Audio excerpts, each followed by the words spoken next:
نحمده ونستعينه ونستغفره ونعوذ بالله من شرور أنفسنا ومن سيئات أعمالنا من يهده الله فلا مضل له ومن يضلله فلا هادي له وأشهد أن لا إله إلا الله وحده لا شريك له وأشهد أن محمدا عبده ورسوله أعوذ بالله من الشيطان الرجيم بسم الله الرحمن الرحيم سنعذبهم مرتين ثم يردون إلى عذاب عظيم عن أبي هريرة رضي الله عنه قال كان رسول الله صلى الله عليه وسلم يدعو ويقول اللهم إني أعوذ بك من عذاب القبر ومن عذاب النار ومن فتنة المسيح الدجال ومن فتنة المحيا والممات رواه البخاري ইমাম বুখারী হাদিসটি 1377 নম্বর হাদিস নিয়েছেন।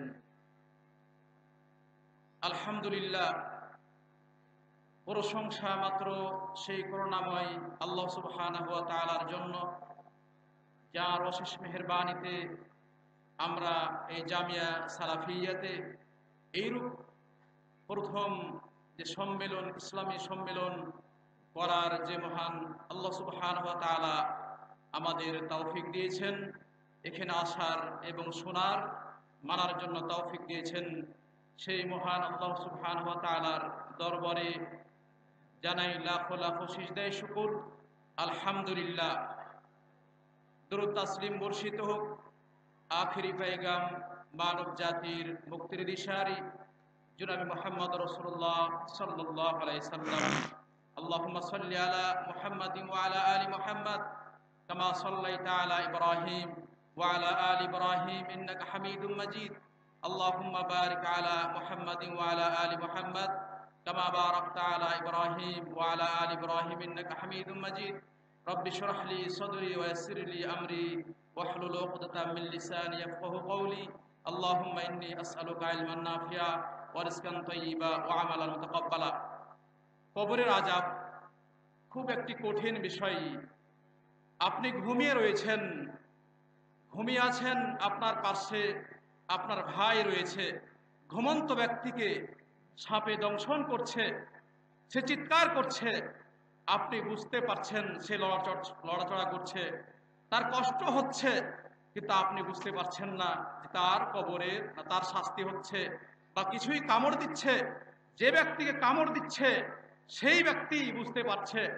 যদি আপনি তার ঘুমার পরে ঘুম যখন ভেঙে যাবে, আপনি যদি তাকে জিজ্ঞেস করেন তোমার কি হয়েছিল, সে যে বিষয়টি দেখেছে আপনাকে বলে দিবে অনুরূপী কবরের শাস্তি আপনাকে আমাকে কবরের শাস্তি হবে।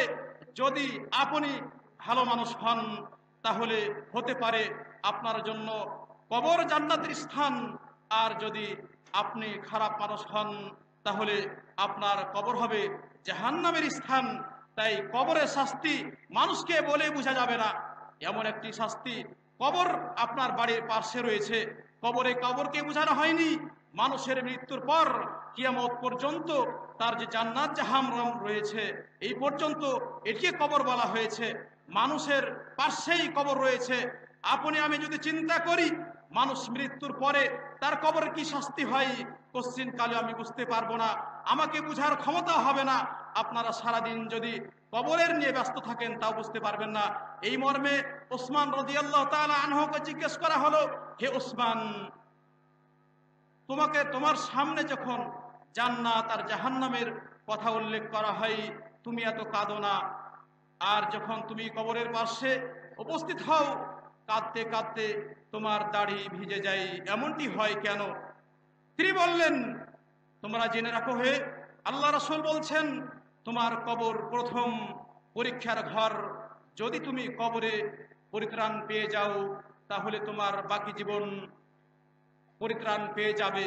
আর যদি কবরে তুমি পরিত্রাণ না পাও, তাহলে কবরে যে শাস্তি রয়েছে, কঠিন শাস্তি রয়েছে, এরপরে তোমার বিচার নিকাশ রয়েছে, এটা আরো বেশি কঠিন, এরপর আরো বেশি কঠিন। সেটা হলো তোমার শাস্তি। কি দিয়ে বোঝার কিছু নাই।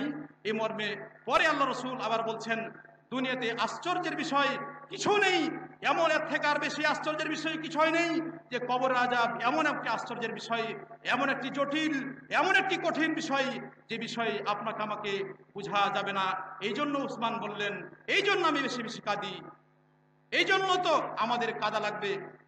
আয়েশা রাদিয়াল্লাহু তাআলা আনহা থেকে বর্ণিত, তিনি বলেন যে এক ইহুদি মহিলা, অন্য হাদিস রয়েছে ইমাম বুখারী নিয়ে এসেছেন, দুইজন ইহুদি মহিলা, বৃদ্ধা মহিলা এসে আল্লাহ রসুলকে আয়েশাকে বলছেন যে কবরের শাস্তি হবে।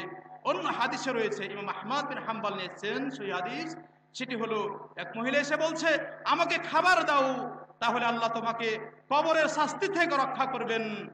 যখন এই কথাটি বললেন, আয়েশা রাদিয়াল্লাহু তাআলা তিনি এই মর্মে তাকে আটকে রাখলেন। তার মানে বললেন, তুমি এখানেই থাকো, তোমাকে যেতে দেওয়া হবে না, আল্লাহ রাসূল আসলেই আমি বলবো যে তোমার কথাটি ঠিক না বেঠিক।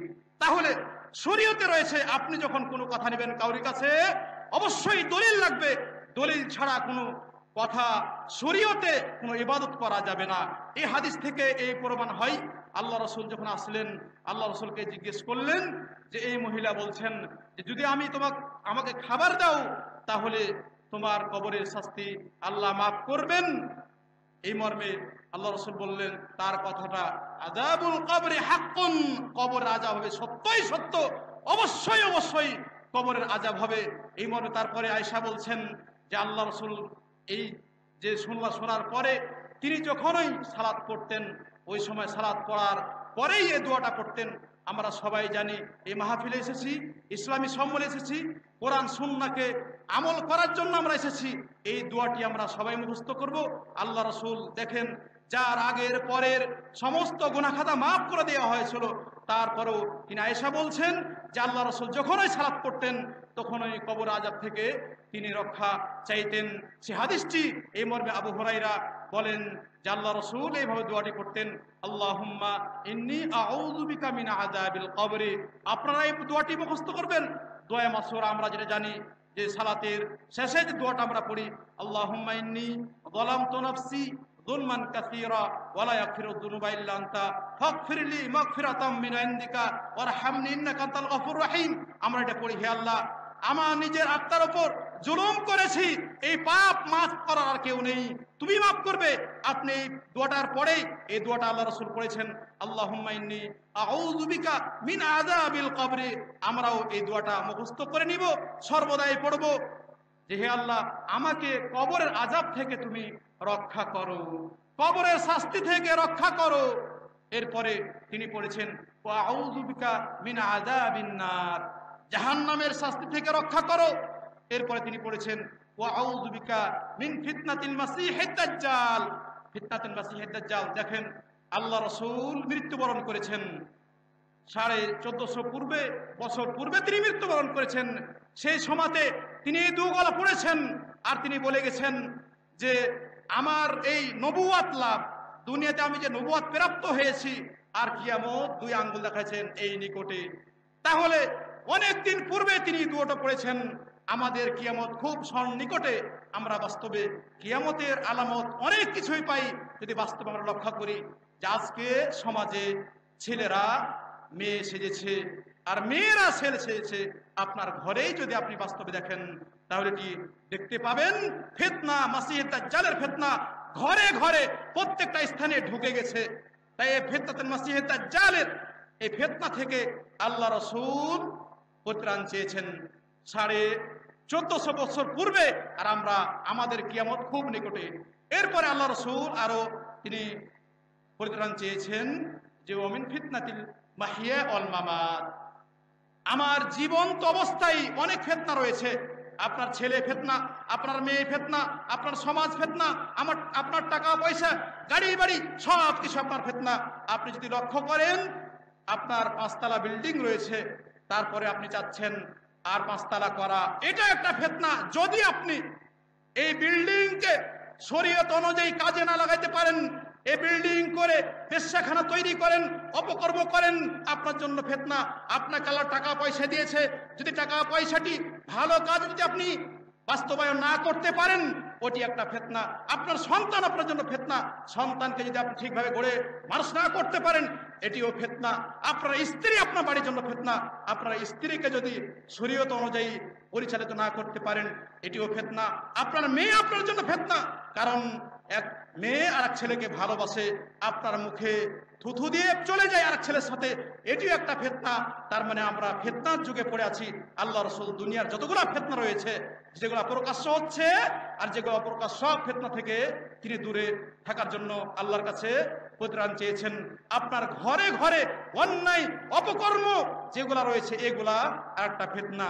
তারপরে তিনি বললেন যে মৃত্যুর ফিতনা, দুনিয়ার ফিতনা সহজ, পরে কালের ফিতনা আরো বেশি কঠিন।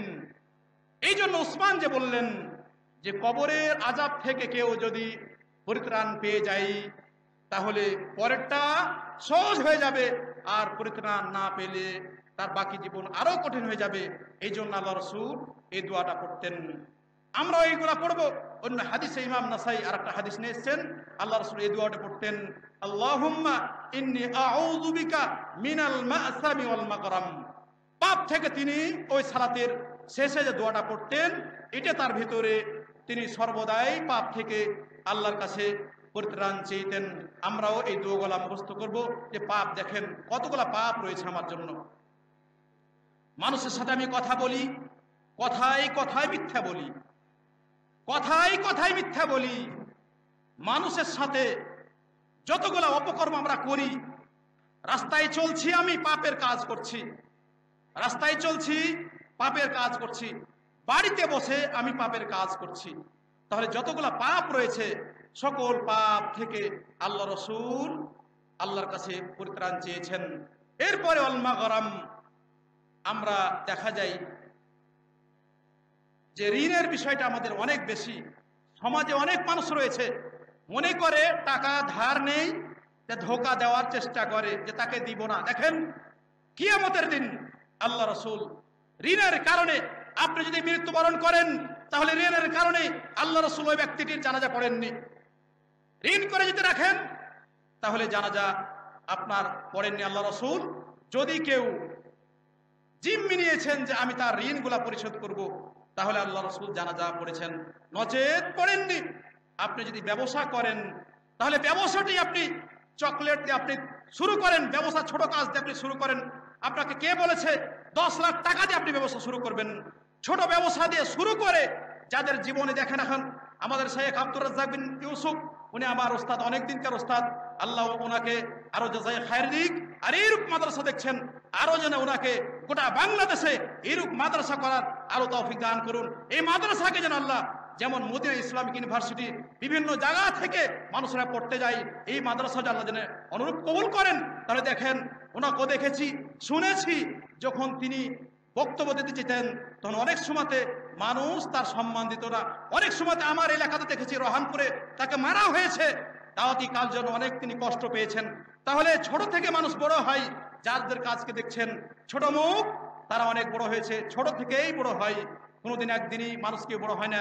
তাই আপনি ঋণ করে, অনেক টাকা পয়সা ঋণ করে, 8 কোটি 10 কোটি আর 12 লাখ টাকায় ঋণ করে ব্যবসা করবেন আর মৃত্যুবরণ করবেন, আপনার কেউ শোধ করবে না। কিয়ামতের দিন আপনাকে জাহান্নাম যেতে হবে, এমনটি যেন না হয়। আপনার যে টাকা রয়েছে ওই টাকা দিয়ে আপনি হালাল ব্যবসা শুরু করেন। এই জন্য আল্লাহ রাসূল শেষে দোয়াটি পড়েছেন, হে আল্লাহ, আমাকে ঋণ থেকে তুমি পরিত্রাণ দাও। এরপরে আপনাদের সংক্ষিপ্ত আকারে কিছু কথা বলবো। কবর আযাব কিছু কারণে হয়ে থাকে, সময় যেহেতু সংক্ষিপ্ত। প্রথম কারণ মনে রাখবেন, শিরক করলে, কেউ যদি মুশরিক অবস্থায় মৃত্যুবরণ করে, তাহলে তার কবরে শাস্তি হবে। মুশরিক ব্যক্তির জন্য আল্লাহ তাআলা জান্নাতকে হারাম করে দিবেন। আল্লাহ তাআলা বলছেন, ইন্নাহু মান ইউশরিক বিল্লাহ ফাকাদ হারামাল্লাহু আলাইহি জান্নাহ। যে ব্যক্তি আল্লাহর সাথে শরীক করবে, তার জন্য জান্নাতকে আল্লাহ হারাম করে দিবেন। আমাদের সমাজে শুধু আমরা অনেক কিছুই বুঝি যেগুলো শিরকিয়াত কাজ। কবরে মানুষ সিন্নি দিচ্ছে, সিজদা করছে, ওখানে খাসি জবাই আরো কিছু করছে, এগুলা শিরকি কাজ। কেউ বরকত দিচ্ছে মাটি থেকে, এগুলো শিরকি কাজ, এগুলা বড় শিরকি কাজ। এগুলা যদি কেউ করে তাহলে তার জন্য জান্নাত হারাম করে দিবেন। সমাজে কিছু রয়েছে, আপনারা এটা করবেন না। যে তাবিজ, যদি কোনো ব্যক্তি তাবিজ পরে হাতে, আর যদি মনে করে যে তাবিজে তার অসুখ যেটা রয়েছে এটা ভালো করে দিবে, তাহলে সে বড় শিরক করবে। আপনি যদি হাতে বালা পরেন আর মনে করেন এই বালাটাই আপনার অসুখ ভালো করে দিবে, ব্যথা ভালো করে দিবে, তাহলে বড় শিরক করবেন। আরো অনেক শিরক রয়েছে, শিরক জেনে শুনে আপনি আমল করবেন, শিরক থেকে নিজের রক্ষা করবেন, শিরক মুক্ত আমল করবেন। শিরক করলে তার জন্য পরকালে জান্নাত হারাম। এক ইহুদি ব্যক্তি বলছেন যে কবরে শাস্তি হয়, কবরে শাস্তি হয়। তাহলে ইহুদিরা মুশরিক, দিন থেকে বাইরে, কবরে শাস্তি হয়। 2 নাম্বার কারণ মুনাফিক। যারা মুনাফিক তাদের কবর শাস্তি হবে। এই মর্মে ইমাম বুখারী হাদিস নিয়েছেন যে ওই ব্যক্তিকে রাসূল সম্পর্কে জিজ্ঞেস করা হবে, সে বলবে, তাকে জিজ্ঞেস করা হলে বলবে আমি শুনতাম, এগুলা শুনেছি। তাকে ফেরেশতারা বলবে, মুনকার নাকির ফেরেশতা আপনারা জানেন, তারা বলবে তুমি বুঝেও দেখোনি, পড়েও দেখোনি, আমলও করনি, মানুষ এগুলা বলতো তাই তুমি বলছো। তাকে কবরে লোহার হাতুড় দ্বারা মারা হবে। যারা অন্ধ মানুষ, যারা কানে শুনে না, যারা বধির, এরূপ ব্যক্তি তাদেরকে মেরে ফেলবে। যদি ওই ব্যক্তিকে দুনিয়াকে একটা বাড়ি মারলে পারে দুনিয়া চুরি বিচ্ছিন্ন হয়ে যেত, ধ্বংস হয়ে যেত, ওই ব্যক্তি, ওই ফেরেশতা ওই ব্যক্তিকে মারবে। দুনিয়ার যতগুলা জীব জন্তু রয়েছে সকলেই শুনতে পাবে, শুধুমাত্র জিন আর ইনসান বাদ দিয়ে। ইমাম বুখারী হাদিসটি নিয়েছেন। 3 নম্বরে, আমরা সমাজে চুগলখড়ি করি। এক ব্যক্তিকে ফাঁসার জন্য 2 ব্যক্তির কাছে 2 রকম কথা বলি। আর এক ব্যক্তি রয়েছে, আমরা যে পেশাব থেকে বেঁচে থাকি না। আল্লাহ রাসূল 2টি কবরের পাশ দিয়ে যাচ্ছেন আর বললেন যে এদের কবরের আযাব হচ্ছে বড় পাপের কারণে নয়, খুব ছোট পাপের কারণে কবরে শাস্তি হচ্ছে। প্রথমে বললেন যে এরা পেশাব থেকে নিজেকে বেঁচে থাকাইতো না। আমরা পেশাব করলে দেখবেন খুব ভালো করে, পেশাবে যখন বসবেন ওই সমাতে পেশাব করা অবস্থায় যেগুলা নরম মাটিতে বসবেন, অথবা যদি আপনি পেশাব করেন পেশাবের সময়তে পানি ঢালবেন যেন আপনার পোশাকে না লেগে যায়। আর যদি পেশাব করতে যান কাপড়ে লেগে যায়, উজু করবেন ওই মুহূর্তে সই হাদিস যে আপনি 3 চুল্লু পানি নিয়ে ওই জায়গাতে লাগাই দিবেন, তাহলে আপনার ছন্দমুক্ত হয়ে যাবে। এই জন্য আমরা পেশাব পায়খানা থেকে খুব আমরা সাবধান থাকবো। পেশাব কাপড়ে লাগবে যেন না লাগে, এই জন্য আমরা চেষ্টা করব। এরপরে আল্লাহ রাসূল বললেন যে তাদের আর একটা কারণে শাস্তি হচ্ছে, সেটা হলো চুগলখড়ি। এক ব্যক্তিকে ফাঁসাই, ওর কাছে একটা কথা বলে আর একজনের কাছে আর একটা কথা বলে, আমাদের সমাজে খুব বেশি। এই কারণে কবর শাস্তি হবে। আপনি গীবত করছেন, গীবতের কারণেও কবরে শাস্তি হবে। ইমাম বুখারী হাদিসটি নিয়ে এসেছেন। 5 নম্বরে, 3-4 নম্বরে, বাইতুল মাল যদি আপনি আত্মসাৎ করেন। বাইতুল মাল অনেক বিষয় রয়েছে। বাইতুল মাল যেমন সরকারের একটা মাল, অনুরূপভাবে মসজিদ, এলাকার মসজিদে দেখা যায় একজন ক্যাশিয়ার রয়েছে। ক্যাশিয়ার যদি মসজিদে অনেকগুলা মানুষ টাকা দেয়, ওখান থেকে টাকা যদি চুরি করে, তাহলে এর ভিতরে কবরে শাস্তি হবে। আল্লাহ রাসূল বলছেন যে আমি এক ব্যক্তিকে কারকারা নামে, ইমাম বুখারী হাদিসটি নিয়েছেন, কারকারা নামে এক ব্যক্তিকে গনিমতের মাল, বাইতুল মালের দায়িত্ব দিয়েছিলাম, সে সেখান থেকে চাদর চুরি করেছিল, এই জন্য তার কবরে শাস্তি হবে। তাহলে আমরা যারা মসজিদ বলেন, মাদ্রাসা বলেন, যেইগুলা জনগণের টাকা আমরা নিয়ে থাকি, এগুলা খুব হিসাব করে আমরা যেন খরচ করি। একটা পয়সা যদি এদিকে হয় তাহলে সবার কাছে ক্ষমা চাওয়া লাগবে, নচেত কিয়ামতের দিন এই জন্য কবরে শাস্তি হবে। 5 নম্বরে, মিথ্যা কথা বলা। মিথ্যা কথা যদি বলেন তাহলে কবর শাস্তি হবে।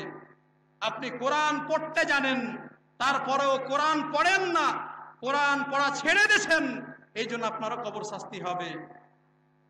আপনার কবর শাস্তি হবে। আপনি সুদ খাচ্ছেন, ঘুষ খাচ্ছেন, এই জন্য আপনার শাস্তি হবে। আপনি জেনা ব্যভিচার করছেন, এই জন্য কবর শাস্তি হবে। আমরা এই হাদিসটি ইমাম বুখারী নিয়ে এসেছেন। যে সময় সংক্ষিপ্ত, আমি সংক্ষিপ্ত আকারে কথা বলছি। দেখেন আল্লাহ রাসূলুল্লাহ হাদিস, সহিহ হাদিস, ইমাম বুখারী মুসলিম নিয়েছেন, সেটি হলো আপনার চোখের জেনা রয়েছে, আপনার হাতের জেনা রয়েছে।